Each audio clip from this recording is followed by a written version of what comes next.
Quero meditar com você nesta noite, nesse trecho da palavra de Deus. Lucas, capítulo 5, a partir do versículo 17. Ora, aconteceu que num daqueles dias, estava ele ensinando, e achavam-se ali assentados fariseus e mestres da lei, vindo de todas as aldeias da Galiléia, da Judéia e de Jerusalém. E o poder do Senhor estava com ele para curar. Vou repetir: e o poder do Senhor estava com ele para curar. Vieram então os homens, trazendo em um leito um paralítico, e procuravam introduzi-lo e pô-lo diante de Jesus.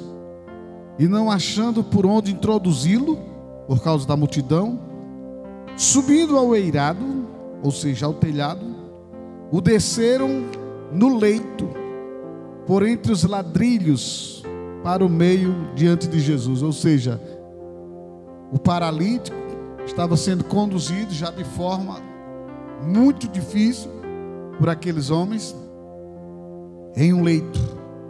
Você sabe que uma pessoa paralítica em um leito já dá um grande trabalho, já é pesado demais você levar, cada um segurando do lado do leito. Imagine ter que subir ao eirado, ter que subir no telhado, ter que abrir os ladrilhos, ter que abrir o telhado, afastar tudo e introduzir aquele corpo, para aquele corpo chegar na presença do Senhor. Foi isso que os homens fizeram, 4 homens. E a Bíblia diz, versículo 19, que eles não acharam por onde introduzir, porque eram tantas pessoas que dificultavam naquela casa a chegada daquele homem naquela maca. Vamos trazer para os nossos dias, por causa da multidão. E a Bíblia diz que quando eles fizeram isso, o que me chama a atenção é o versículo 20. Versículo 20 me chama a atenção quando diz assim: vendo-lhes a fé. A Bíblia relata que vendo-lhes, no plural, Jesus estava dizendo ali, aqueles 4 homens foram homens de fé. 4 homens que chegaram a levar aquele paralítico naquela maca. E Jesus disse: poxa, estou vendo que vocês são homens de fé, se referindo aos homens que conduziram aquele paralítico. E a Bíblia diz que Jesus disse ao paralítico: homem, estão perdoados os teus pecados. Que coisa! E os escribas fariseus arrazoavam, dizendo: quem é este que diz blasfêmias? Quem pode perdoar pecados, senão só Deus? Jesus, porém, conhecendo-lhes os pensamentos, disse-lhes: que arrazoais em vossos corações? Ou seja, o que é que vocês estão pensando? Qual é mais fácil dizer: estão perdoados os teus pecados, ou levanta-te e anda? Mas para que saibais que o Filho do Homem tem sobre a terra autoridade para perdoar pecados, tem sobre a terra autoridade para perdoar pecados, disse ao paralítico: eu te ordeno, levanta-te, toma o teu leito e vai para casa. Imediatamente se levantou diante deles, e tomando o leito em que permanecera deitado, voltou para casa, glorificando a Deus. Todos ficaram atônitos, todos se admiravam, davam glória a Deus, e possuídos de temor diziam: hoje vimos prodígios. Sabe, eu estava pensando a respeito desse trecho da palavra. Há dias que eu venho pensando a respeito desse assunto. E uma das coisas que eu fiquei assim esses últimos dias meditando foi a respeito da fé de pessoas. Existem pessoas que são ousadas. Existem pessoas que não hesitam diante da dificuldade. E as pessoas que não hesitam, que não param, que não se engessam diante das dificuldades, são as pessoas capazes de ver os prodígios de Deus. Sabe, muitas vezes nós estamos cobrando das pessoas mudança.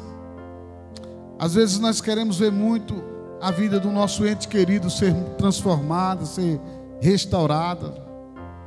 Às vezes a gente culpa tanto um parente nosso, um amigo nosso, por não ter mudança. Talvez você tenha um filho, de repente esse filho te dá tanto trabalho. Um filho nas drogas, um filho preso ao álcool, um filho preso à prostituição, um filho, uma filha preso às saídas à noite, preso às amizades, preso a coisas que têm desagradado você. Quem sabe você é uma pessoa que tem um esposo que de repente tem dado tanto trabalho, e aí você quer a mudança dessa pessoa, mas às vezes nós achamos que aquela pessoa, ela tem que tomar uma decisão de mudar. Às vezes nós culpamos, nós temos essa dificuldade em nós, e nós queremos também a atitude do outro. E você sabia que existem pessoas que estão presas a uma maca, que são a maca dos problemas, a maca do vício, a maca dos desvios de condutas? Estão presos igual esse paralítico aqui, estão presos a um leito em que Satanás os deitou naquele leito, os travou naquele leito para não sair daquele lugar. E são pessoas que não têm força para sair daquele lugar. O paralítico representa a falta de capacidade de poder locomover-se, de poder agir, de poder dar o passo, dar os seus passos para poder desfrutar do melhor da vida. E ficou preso ali, aquela maca, por muitos anos, a Bíblia diz.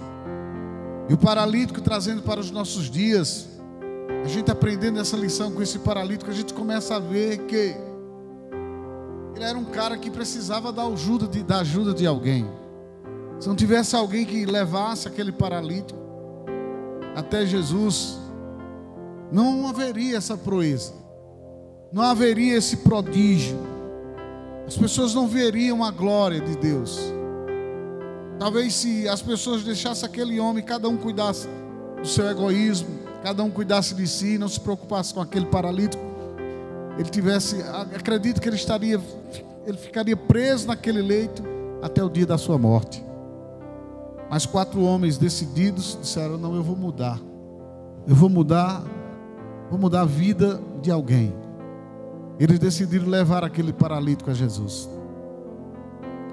E a gente aprende uma coisa muito interessante, é que a perseverança desses 4 homens, tanto a perseverança desses 4 homens como a fé, além da perseverança, a fé e a decisão de ajudar, nos ensina algo tão tremendo, irmão, tão tremendo para as nossas vidas.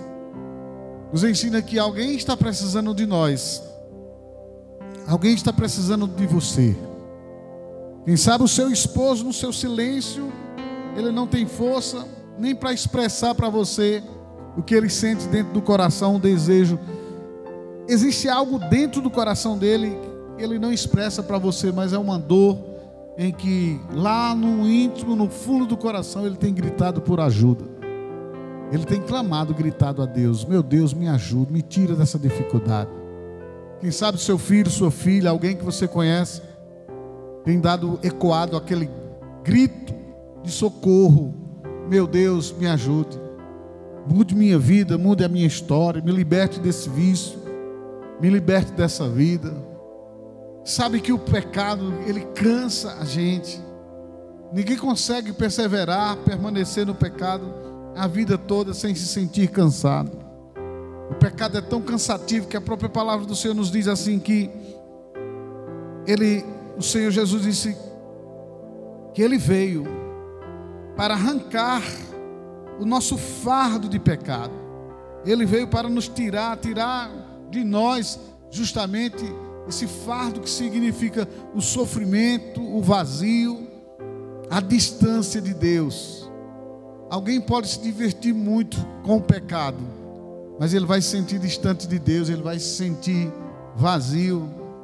Lá no fim da festa, sempre tem um grito que ecoa dentro da alma de alguém que tenta se divertir, descontrair e esquecer que existe problemas ou algum problema, e essas pessoas se envolvem com o pecado. Lá no fundo existe um grito, lá no finalzinho da festa, é o grito do vazio, é o grito que diz assim: eu preciso de algo melhor do que isso, eu preciso de algo mais forte.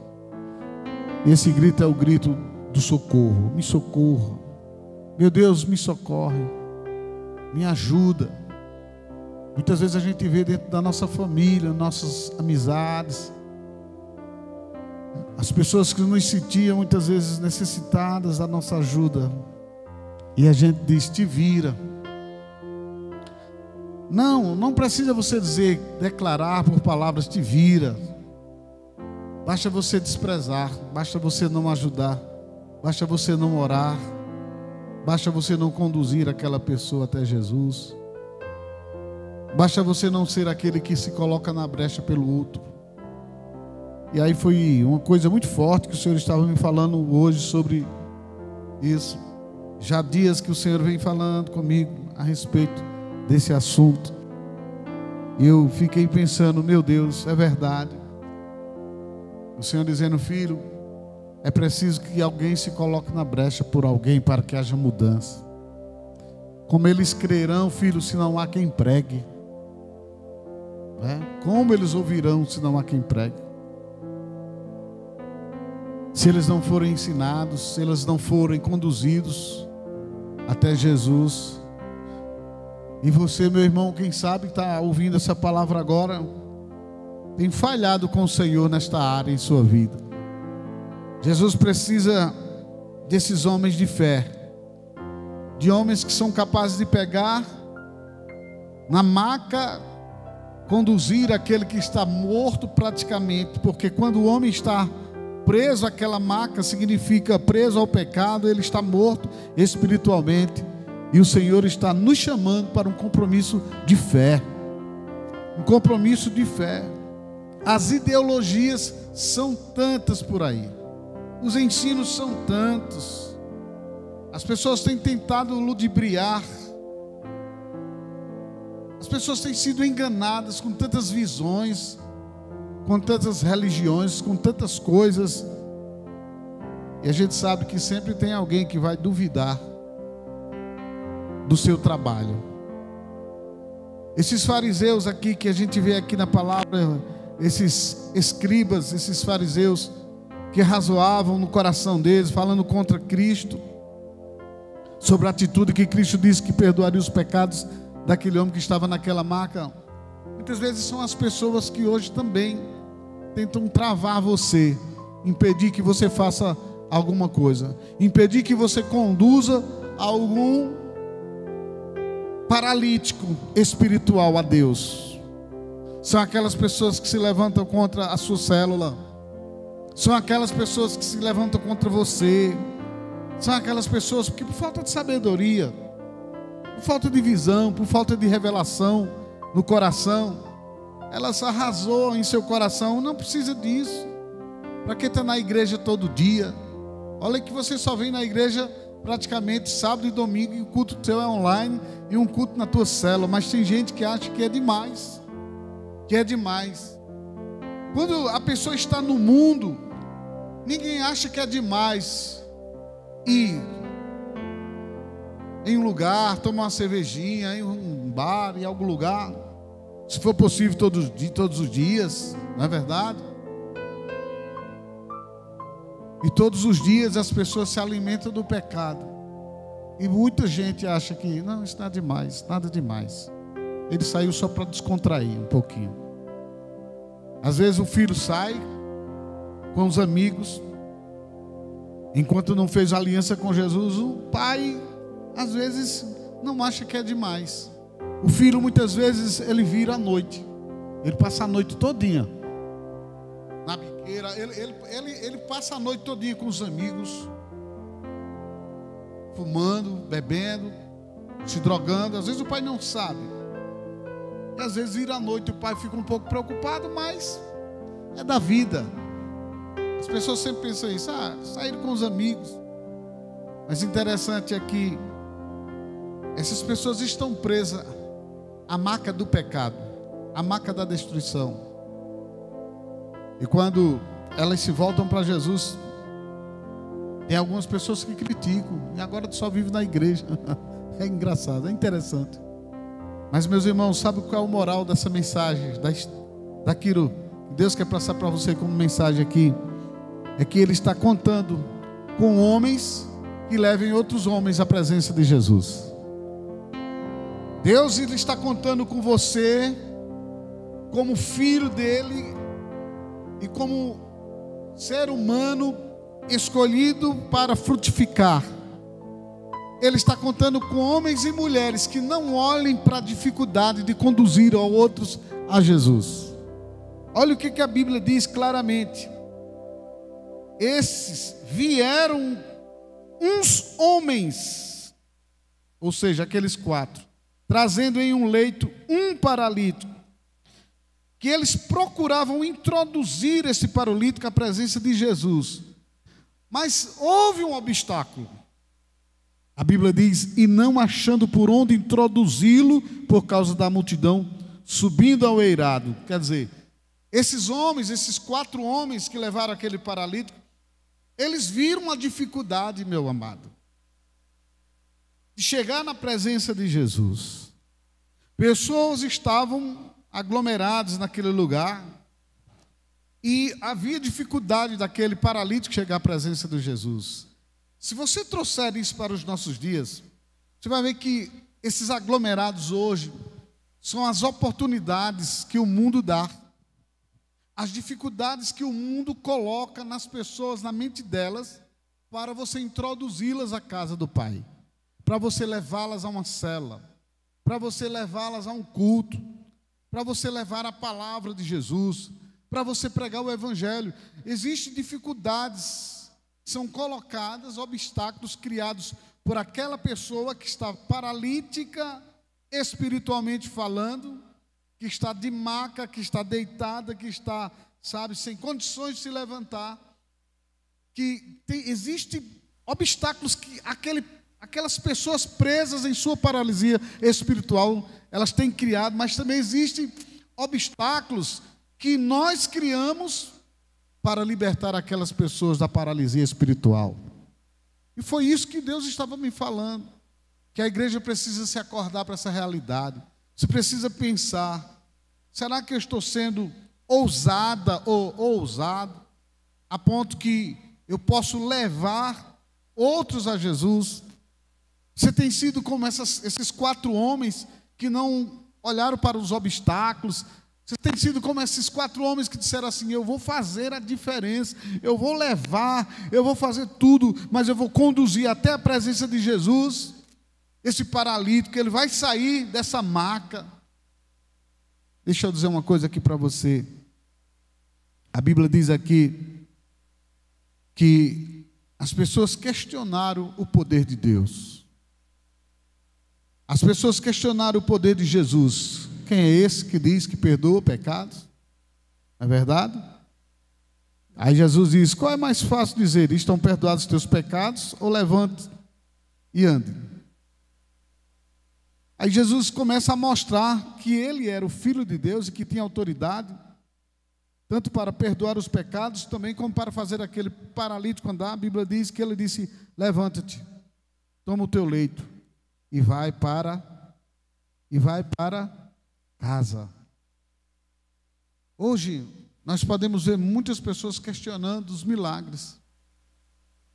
Tem gente, as pessoas estão acreditando demais em muitas coisas, mas não acreditam muitas vezes que na igreja vai ser curado, que Jesus vai usar o homem de Deus, a mulher de Deus para orar e aquela pessoa ficar curada. Esse é o espírito dos escribas e fariseus que existem dentro de muitas pessoas. Quantos estão sofrendo e nós não estamos introduzindo eles à presença de Jesus? Talvez você mesmo tenha vivido esse questionamento na sua mente: será que eu posso fazer? Será que eu posso ir lá? Será que eu posso orar? Será que o milagre vai acontecer? Será que eu vou ser usado ou não? Eu quero dizer que você tem autoridade. Jesus nos deu essa autoridade para desfazermos todas as obras de Satanás. E quando o Senhor nos diz assim que o paralítico foi liberto, estava dizendo porque existiam homens ousados. E você precisa entender que o seu chamado é para fazer essa diferença na obra do Senhor. É para conduzir muitos que estão com essa dificuldade de salvação. É você levar a verdade que liberta. É você dizer assim: Deus, eu vou libertar fulano, eu vou libertar, eu vou correr, eu vou agir, eu vou atrás, eu vou agir, eu vou procurar ajudar minha mãe, meu pai, meu irmão, minha irmã, meu amigo, meu patrão, minha patroa, aquela pessoa que você ama, aquela pessoa que até você não vai muito com a cara dela, mas você é cheio do Espírito Santo. Amém? Então, termino a ministração dizendo para você o seguinte: quando o Senhor disse, vendo-lhes a fé, Jesus falou ao paralítico porque existiam homens que ele pôde ver nele a disposição de ação.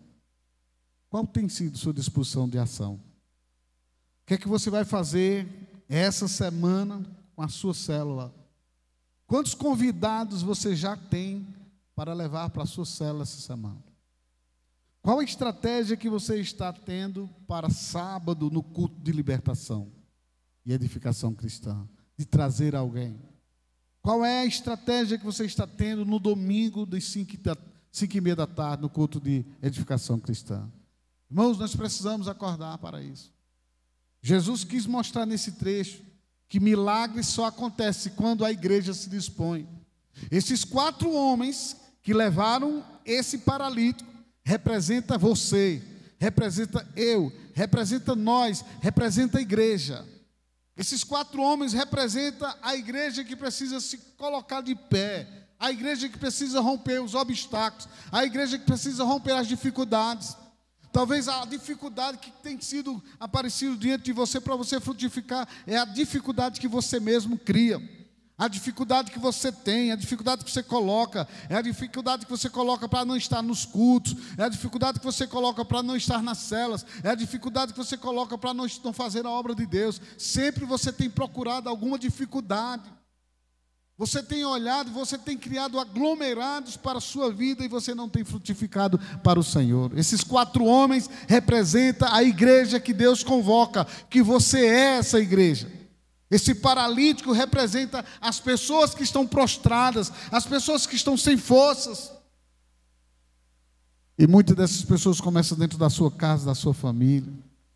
São as pessoas que estão por perto, as pessoas que você conhece, as pessoas que você conheceu e as pessoas que você vai conhecer até amanhã. Aquelas que estão sofrendo, aquelas que estão precisando de um milagre, aquelas que estão precisando de Jesus. E o Senhor está dizendo para nós, igreja, hoje é o dia da igreja ter consciência e se levantar, que eu tenho o poder de perdoar pecado e de sarar enfermidades. O que eu acho interessante para concluir agora é que Jesus Cristo, ele diz, vendo-lhes Jesus, versículo 20, Lucas 5, versículo 20, vendo-lhes, no plural, a fé, Jesus disse ao paralítico, homem, estão perdoados os teus pecados. Interessante, né? Homem, estão perdoados os teus pecados. Mas esse homem estava paralítico, talvez você pode, lendo isso, você pode até pensar, mas espera aí, estão perdoados? Por que Jesus não disse, homem, estás curado? Mas Jesus disse, homem, estão perdoados os teus pecados. Por que Jesus falou, homem, estão perdoados os teus pecados primeiro? Porque Jesus está Jesus está mais preocupado, Jesus está mais desejoso de cuidar da área espiritual. Primeiro, Jesus se preocupa com isso, a salvação. A Bíblia diz no Salmo 103:3: Ele é quem perdoa todas as tuas iniquidades. Aí vem agora a cura. E sara todas as tuas enfermidades. Então Jesus está preocupado em perdoar. Perdoar para salvar, perdoar para libertar. E hoje o Senhor convoca a igreja da alegria para trabalhar nessa visão. Levante-se hoje. Levante-se hoje. Tome, compromisso no reino, na obra de Deus. Levante-se hoje e diga: Pai, daqui para frente eu vou trabalhar mais na minha célula, eu vou trabalhar mais na minha igreja, eu vou trabalhar mais no teu reino. Levante-se hoje. Não deixe os obstáculos paralisar você, porque Deus quer ver fé naquele que faz. Se você não faz, essa fé tua é vã. A fé sem as obras é morta. Quando o Senhor olhou e disse: homens de fé. Sabe por quê? Porque aqueles homens estavam agindo, levando o paralítico, moribundo lá, deitado numa maca. E Jesus estava olhando e dizendo: vocês têm fé, porque a fé de vocês é transmitida através das obras. Talvez você possa dizer: eu tenho fé no meu Senhor, eu tenho fé na minha vida, eu tenho fé que Ele vai fazer, eu tenho fé que Ele vai libertar meu marido, minha esposa, meu amigo, alguém. Eu tenho fé que Ele vai me usar, mas a fé é transmitida, demonstrada através das suas ações, de você agir. Eu quero orar com você. Queria que você ficasse em pé aí onde você está agora. Quero orar por você em nome de Jesus. Fique de pé em nome de Jesus. Coloque a mão no seu coração. Diga: Pai, em nome de Jesus, eu te peço, Senhor, que essa palavra que eu escutei não seja simplesmente uma semente lançada em uma terra ruim, uma terra seca, que não frutifica, mas que essa palavra, Senhor, faça diferença no meu coração. Eu tomo posse, Senhor, ore e diga a Ele: eu tomo posse. Tomo posse, Senhor, dessa garra que esses homens tiveram de romper com as dificuldades e levar o paralítico até você. Eu tomo posse e o Senhor me capacita a chegar diante de todos aqueles que precisam de Jesus, que eu leve-os até você, Jesus. Eu tomo posse dessa habilidade, dessa capacidade. Diga a Ele: Pai, eu determino em nome de Jesus que o meu coração é um coração que clama por almas. Eu não estou ligado apenas no que é passageiro. Diga a Ele: Pai, eu quero um coração que ame as almas, que se preocupe com as almas. Coração voltado para a minha casa, para a minha família. Um coração voltado para aqueles que precisam do teu socorro. Peça a Ele nesta noite. Diga a Ele: Pai, me faz testemunhar mais dentro da minha casa, no meu trabalho, na minha empresa, onde eu estiver. Faz com que eu seja, Senhor, a testemunha viva. No nome de Jesus. No nome de Jesus. Ajuda-me, Senhor, a caminhar a caminhada da fé e levar aqueles que estão caídos em suas macas espirituais, mortos espirituais, levá-los até você e teu nome ser glorificado, e os prodígios, sinais e prodígios venham acontecer na vida de muitos daqueles que precisam da minha ajuda, para levá-los até o Senhor. Ajuda-me, usa-me, Senhor, usa-me, Pai, em nome de Jesus. Amém. Amém.